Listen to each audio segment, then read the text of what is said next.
How is it going, guys? Drew Peacock here, back with another video, and instead of sitting in my room or in the garage talking to you guys for a video, I thought I would take out the McLaren and just chat with you guys, you know, have a little honest heart-to-heart, if that's what we want to call it. Anyways, today we're going to be talking about things that can make or break a build, and I'm talking about more of the show car aspect. I go to a lot of car meets here in SoCal. I've been going really recently to a lot of them, and I see a lot of dope ass builds, but there are some things, and of course this is all opinion based, there are some things that I see on builds and I'm like, oh, the car would look so much better without it. Oh, that car would be complete without that one little thing that guy did. Again, like I just said, it's all opinion based, and you know, anyone can do whatever they want to their car. It is their car after all, it's not my car.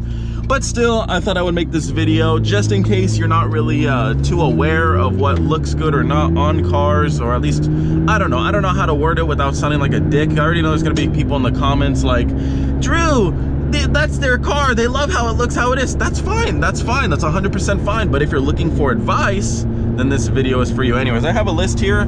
I actually asked a few people, so I have like an actual list. I don't want to spoil anything, but let's just start with number one, which is bad/ugly wheels, maybe even stock ones. And this is one that you see a lot. Sometimes you'll see a nice looking car. It could be an off-road vehicle, it can be a tuner car, it can be a muscle car, and for some god-awful reason they have the worst pair of wheels ever existing on that car. It could be fake TE37s. TE37s look great, but throwing fake ones on a car, that's not gonna cut it.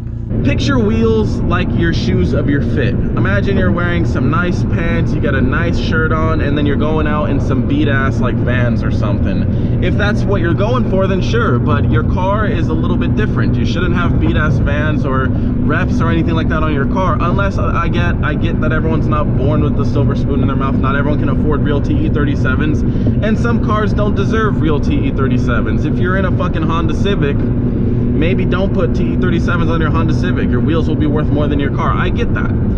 But if you're going for the whole show car look, it kind of makes sense then to go with the real wheels, in my own opinion. There are companies out there that make great looking wheels for discount. ESR used to make a lot of reps. Now they've branched out and make great three-piece wheels. They make some really clean monoblock wheels. This isn't an ad for them. I just like what they do. And their wheels are structurally sound, unlike some of this other China garbage. That's a nice looking Lexus right there. Anyways, bad wheels can really make or break a build. That's a pretty good obvious one. Don't pull up, air out on stock wheels.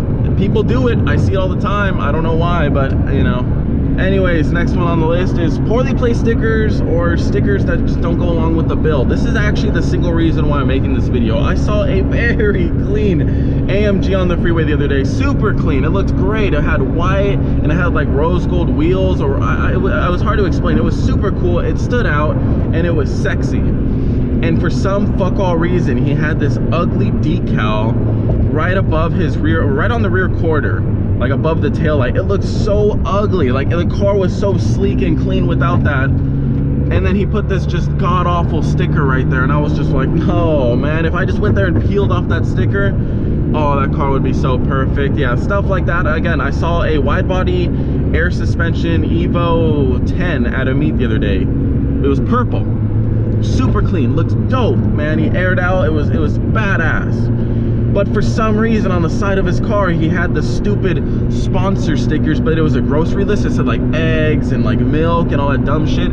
I was like, oh man, it just killed the build, in my opinion. And again, it's all opinionated, but just one of those things where if you misplace a sticker, it's not that stickers are bad, but they just have to go along with your build. And for those two cars that I saw, they would have looked so much better, in my own opinion, without it. I already know I'm gonna get a bunch of people in the comments, Drew, it's their build, they can do whatever they want. I know they could. This video is for people that maybe are looking out and want to hear other people's opinions. This is my opinion, so I'm just stating that. If you want to state your opinion, go make a YouTube channel. That's fine, you can do that. Anyways, here we go. This one will literally make or break your car, and that is cheap China parts. You see it all the time, cheap China parts. It's okay, like China parts, you know, for some things that they'll work, but this one Supra came into the shop the other day at Sideways, and it was claiming 1,000 horsepower, and we popped the hood and it's just China fuel rail, China cooling system, China. The whole car was like built in China. It was a Japanese Supra, built in China apparently, and the car obviously blew up for some reason. Who would have guessed it? You know, you throw China parts at a car and it's not going to run right. Yeah, that will literally make or break your build. Not only does it show that you didn't like necessarily go with the top dollar stuff to like set your car apart, but your car's also not going to run at its top dollar. Sorry, I got to adjust my balls right here. They're getting a little moist. Anyways, it'll also just, it's not going to make your car run at its top when you go with China parts. China parts are good for some things, but if it's a vital component, you probably don't want to do that. China fuel rail, I don't think I'd get a China fuel rail. Would you order a fuel rail off of wish.com? If you say no to that, then you should probably stay away from China parts. All right, moving on. Sorry, I didn't pick the best time to make this video. It is rush hour right here in SoCal.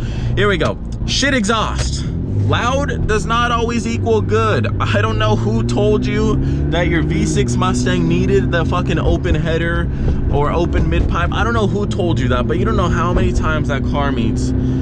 Like, people just destroy their exhaust systems, and they're like, exhaust sound, that's part of your car's appearance. If your car sounds good pulling up, like blah blah blah blah blah blah blah, if it sounds sick and then you pull up and you park, you shut it off, that's part of it. But if your car sounds like ass and it's already deterring people and making them spread out because it just sounds like someone's wet farting in a pool or something like that, no one wants to go and look at the car because it's already just making people not care. Loud, like I said, does not always equal good. I don't know why in the modern day car scene people go for the loudest exhaust. You should go for like the best sounding exhaust. Loud is cool, but it doesn't always equal good. That one's pretty obvious. All right, let's move on to cringy decorations. Oh, this is something straight up for show car people. I don't get this. I see this again all the time at meets. You pull up, and then for some reason, some of these car enthusiasts, they open their hood and they start placing toys in the engine bay. I've seen a Deadpool themed Mustang with about 100 Deadpool figurines placed all meticulously throughout the engine bay. Why? Why are you gonna decorate your car like it's a goddamn Christmas tree? It's not even with lights. You're doing it with like ornaments and shit. Like, I do not get that. I think it is the cringiest and the dumbest thing ever, especially thinking about an adult dude going to a car meet or car show and decorating his car with toys or toy cars or stuffed animals, whatever it is. Like, maybe it goes with your build, but having 100 Deadpool figurines, I don't see the point in that. That does not make any sense to me, and I think it is the cringiest thing. Just imagine, honey, did you pack the Deadpool figurines? You forgot them. My fucking build's gonna be ruined. I'm never gonna win a trophy. Imagine that. It just sounds cringy. Just think about it. I don't know. Really bad. Would not do that. Would not. Ugh. Anyways, moving on from the cringe. That really hurt my hand. Shitty neon lights. Neon lights are coming back. I've said it before. I said it in my mod trends or whatever that are going to come back for 2021. Neon lights are coming back. Whether you like them or hate it, they are, and you just got to accept it. I'm on the fence. Some cars I think can have them, some cars can't. What I am fucking 100% off the fence about, and think that it is the dumbest shit ever, is when you install your neon lights very poorly. Well, you're not supposed to see the light strip. I don't know why these fucking morons are putting the light strip on the outside of the bumper so you can see it. I can literally see the diodes on the light strip. Makes no fucking sense. You're not supposed to see it. It's supposed to be tucked underneath your bumper. It's supposed to be giving off this like glowing effect or like a hovering effect, and it could be cool. I've seen it. I've seen some light kits too that like really complement a car. None of these mods on this list, by the way, are necessarily rice, so I don't want you to think that. But lights that are poorly installed, or they're dangling, or that you can just see it, that is just 100% something that can just destroy your build, and it just looks so cheap, so tacky. Don't do that. If you're installing a light kit, which you can, just do it correctly. Make sure that you're mounting them correctly, make sure that they're in a decent spot and they're not gonna like be visible to every motherfucker who is walking in the vicinity, because it'll look horrible, disgusting. All right, I think we have one more.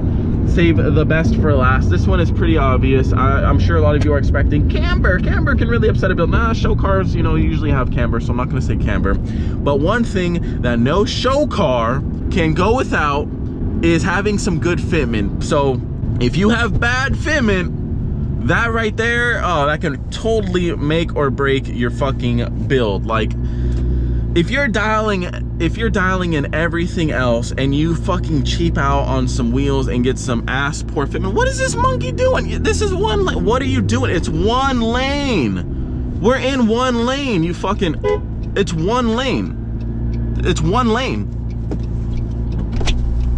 Come here. I'm gonna talk to you. It's one lane. What are you doing? Look at you, fucking moron. Oh my God, I cannot understand people. Wow, it was one lane. All right, anyways, that guy obviously can't build a car or drive a car to save his life, so we're just gonna exclude him from the conversation. Anyways, wow, oh God, I just don't understand how people think these days. You see one clear lane and you're gonna go next to a car just because there's room? That's not how it works, bucko, I'm sorry.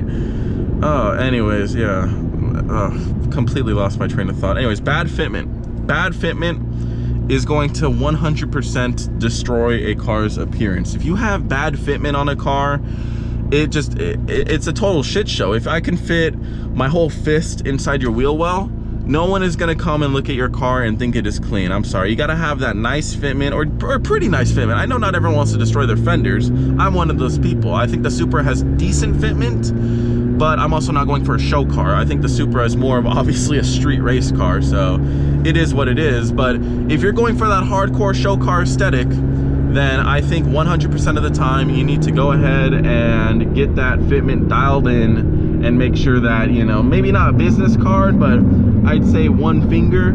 That way you can safely drive it. If you're on bags, no excuses. You should have the bombest fitment out there because you can adjust that shit on the go pretty much. But if you're static and you want to be able to still drive your car, I understand. I'm not saying to go ahead and just fucking slam your shit box, but bad fitment can really set apart a build. Anyways, guys, hopefully this video was informative and you guys enjoyed it. It was fun. I don't know why. That guy really got me mad right there. I hate how when people are stupid. I just can't stand it. Anyways, let me know if you agree with me down in the comments, and comment some more things that might make or break a build. Subscribe to see more videos like this one, and until next video, peace.